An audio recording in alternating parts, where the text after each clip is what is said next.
ಪರ್ಣ ಅಂದರೆ ಎಲೆಗಳು. ಈ ಎಲೆ, ಈ ಜಗತ್ತು, ಈ ಮೂಲವಾದ ಭಗವಂತ ಇದನ್ನು ತಿಳಿದರೆ ಅವನನ್ನು ವೇದವಿತ್, ಚೆನ್ನಾಗಿ ತಿಳಿದವ ಅಂತ ಕರಿತಾ ಇದ್ದಾರೆ. ಅಧಶ್ಚೂರ್ಧ್ವಂ ಪ್ರಸೃತ ತಸ್ಯ ಶಾಖಾ ಗುಣಪ್ರವೃದ್ಧ ವಿಷಯ ಪ್ರಬಾಲಾ ಅಧಶ್ಚ ಮೂಲಾನ್ಯನುಸಂತತಾನಿ ಕರ್ಮಾನುಬಂಧೀನಿ ಮಕೆ ನರೂಪಮಸ್ಯೇಹ ತಥೋಪಲಭ್ಯತೆ ನಾಂತೋ ನ ಚಾದಿರ್ನ ಚ ಸಂಪ್ರತಿಷ್ಠಾ ಅಶ್ವತ್ಥಮೇನಂ ಸುವಿರೂಢಮೂಲಂ ಅಶಂಗಶಸ್ತ್ರೇಣ ದೃಢೇನ ಚಿತ್ವಾ. ಈ ಪದ್ಯಗಳಲ್ಲಿ ತ್ರಿಗುಣಗಳಿಂದ ಚೆನ್ನಾಗಿ ಬಲಿತಂತಹ ಇದರ ಶಾಖೆಗಳು, ಈ ವೃಕ್ಷದ ಶಾಖೆಗಳು, ಇದು ಕೇವಲ ಕೆಳಗೆ ಮಾತ್ರ ಇಲ್ಲ, ಮೇಲೂ ಕೂಡ ಇದೆ. ಸತ್ಯಲೋಕದ ತನಕ ಹಬ್ಬಿದ ವೃಕ್ಷ ಇದು.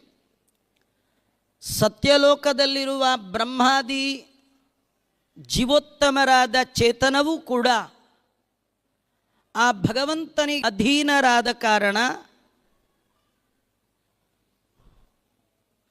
ಅಧಶ್ಚ ಊರ್ಧ್ವಂ ಪ್ರಸೃತಾ ತಸ್ಯ ಶಾಖಾ, ಈ ಜಗದಾಖ್ಯ ವೃಕ್ಷದ ಶಾಖೆಗಳು ಕೆಳಗೆ ಬಂದಿರೋದಲ್ಲ, ಮೇಲೂ ಇದೆ.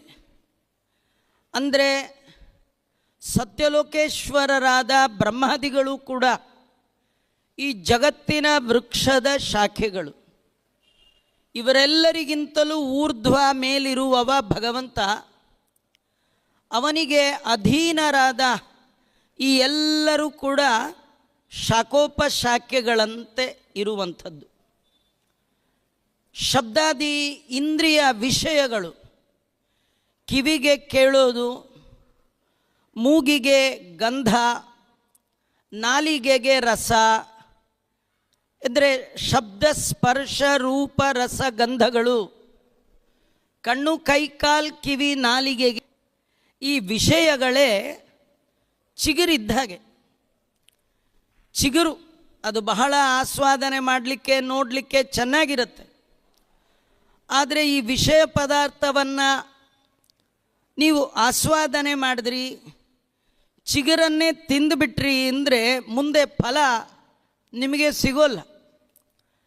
ಚಿಗುರಿನಂತಿರುವಂತಹ ವಿಷಯ ಪದಾರ್ಥಗಳ ನಿಗ್ರಹ, ಚಿಗುರಿನಂಥ ಎಲೆ ಬಂದಾಗಲೂ ಅದನ್ನು ಕೀಳಲಿಕ್ಕಾಗಲಿ ತಿನ್ನಲಿಕ್ಕಾಗಲಿ ಹೋಗಬಾರ್ದು. ಅಂತಹ ಚಿಗುರು ಇಂದ್ರಿಯಕ್ಕೆ ಸಂಬಂಧಪಟ್ಟ ವಿಷಯಾದಿಗಳೇ ಈ ಜಗತ್ತನ್ನುವ ವೃಕ್ಷದ ಚಿಗುರು ಎಲೆ. ಇದರ ಬುಡ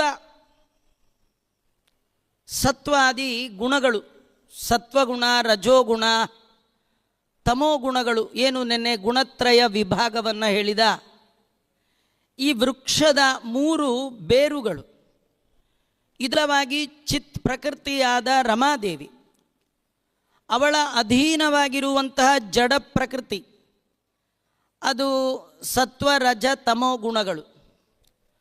ಇದು ಏನಾಗಿದೆ ಅಂದರೆ ಮನುಷ್ಯ ಲೋಕದಲ್ಲಿ ಕರ್ಮಾನುಬಂಧೀನಿ ಮನುಷ್ಯ ಲೋಕೆ, ಕರ್ಮಕ್ಕೆ ತಕ್ಕಂತಹ ಫಲವನ್ನು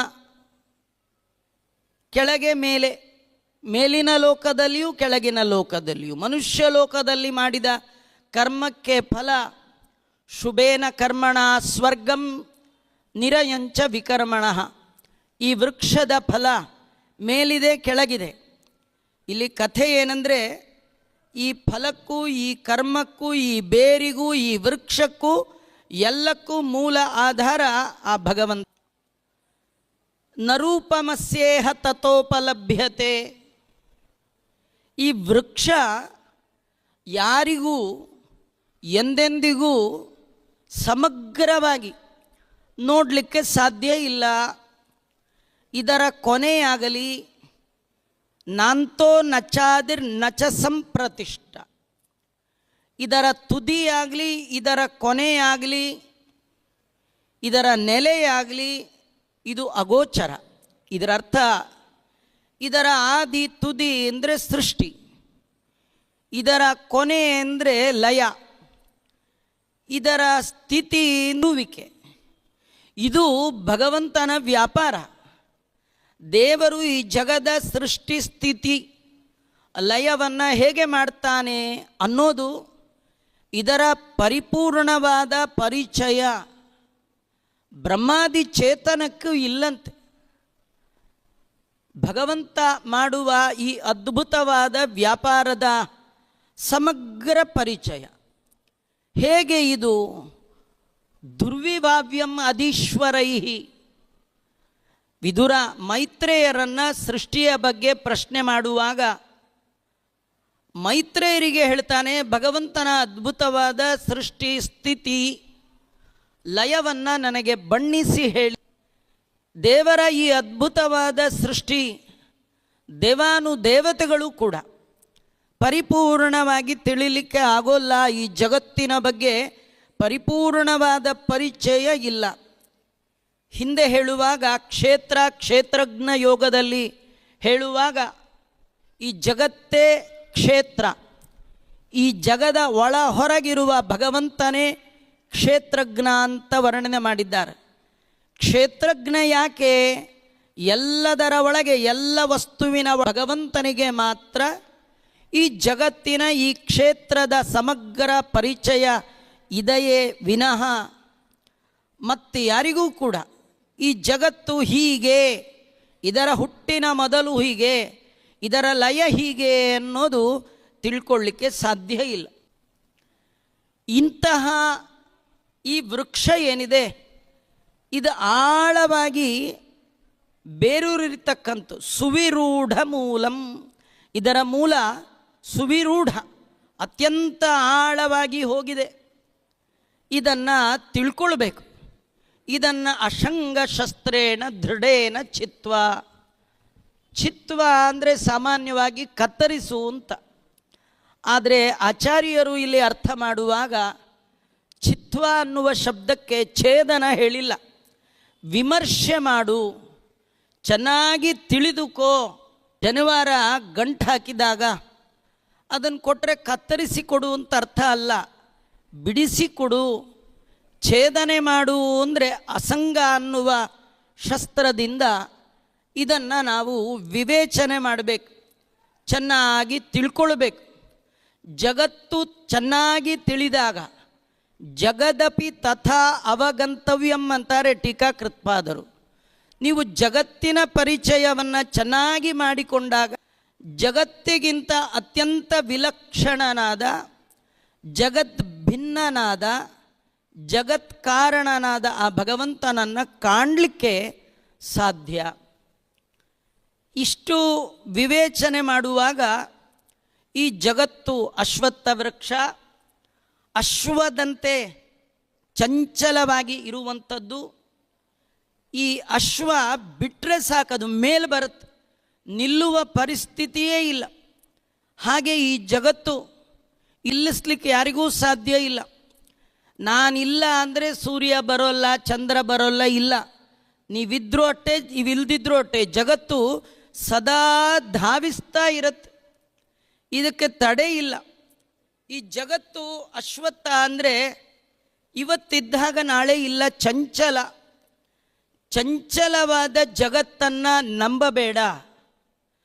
ಜಗದ ಒಳಗಿರುವ ನಿಶ್ಚಲನಾದ ಚಂಚಲ ಆ ಭಗವಂತನ ಚಿಂತನೆ ಮಾಡಬೇಕು. ಅಶ್ವತ್ಥದಂತೆ ಭಗವಂತ ಅಲ್ಲ. ಈ ಅಶ್ವತ್ಥ ಅಂದರೆ ಶ್ವಾಹ ನಾಳೆ ಇಲ್ಲ ಈ ಜಗತ್ತಿಗೆ. ಆದರೆ ಭಗವಂತ ಇವತ್ತಿದ್ದಾನೆ, ನಾಳೆ ಇಲ್ಲ. ಇವತ್ತೊಂಥರ, ನಾಳೆ ಒಂಥರ, ಹೀಗಲ್ಲ. ಅದಕ್ಕೆ ಜಗತ್ತಿಗಿಂತ ವಿಲಕ್ಷಣ ಇವನು, ಜಗತ್ತಿಗಿಂತ ಭಿನ್ನ, ಜಗತ್ತಿಗಿಂತ ವಿಲಕ್ಷಣ. ಜಗತ್ತಿನ ಚಿಂತನೆ ಬಿಡು, ಜಗದೀಶನ ನಾವು ತದಲಂಬಹುಲೋಕ ವಿಚಿಂತನೆಯ, ನಾವಿಡೀ ನಮ್ಮ ಜೀವನದ ಉದ್ದಕ್ಕೂ ದೇವರು ಒಂದನ್ನು ಬಿಟ್ಟು ಉಳಿದದ್ದೆಲ್ಲ ಚಿಂತೆ ಮಾಡ್ತಾ ಇದ್ದೀವಿ. ಆದರೆ ಜಗದ್ಗುರು ಮಧ್ವಾಚಾರ್ಯರು ಜಗದೊಡೆಯನಾದ ಕೃಷ್ಣ ಅರ್ಜುನನ ನೆಪ ಮಾಡಿಕೊಂಡು ಯಾವುದರ ಚಿಂತನೆ ಮಾಡಬೇಕು, ಯಾವುದರ ಚಿಂತನೆ ಬಿಡಬೇಕು.